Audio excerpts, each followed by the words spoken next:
Yine Angus geldi uçağa atarak koyacağız.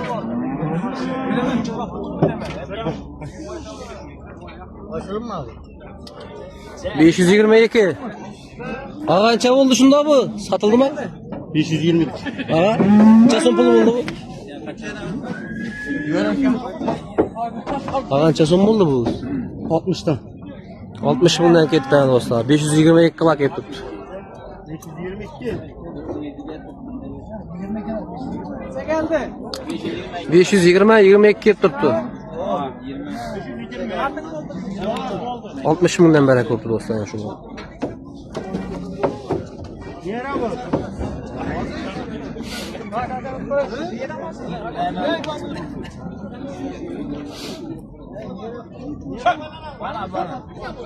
Dostum satıldı mı bu dostum?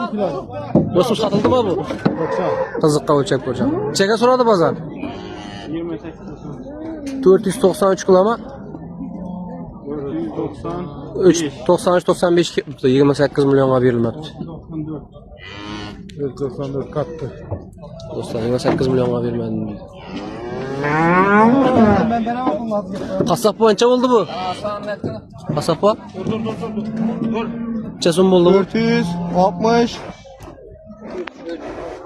460. Dur. Teraziden kanına da. Dur. Dur. 460 deyip koyarım. 460 çıklar yoksa. 462. Neçe son oldu bu kasap bu? Neçeden? 58 milyon kepti ölçek verildi. Dur.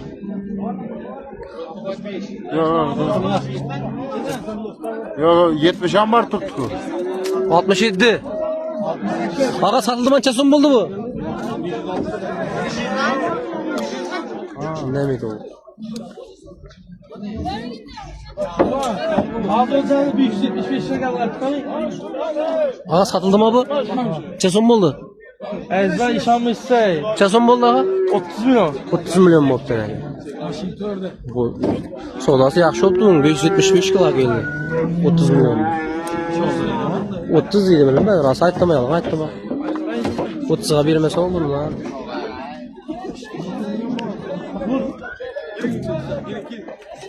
Boy 78 kilo. 78 kilo. Buna acın toyla buna acın geldi. Veremem. Neçe oldu bu ağa? 280. Neçe son oldu bu ağa? Ya niyetmedik prosto uçuyor. Prosto çek bu adamı satılmadı.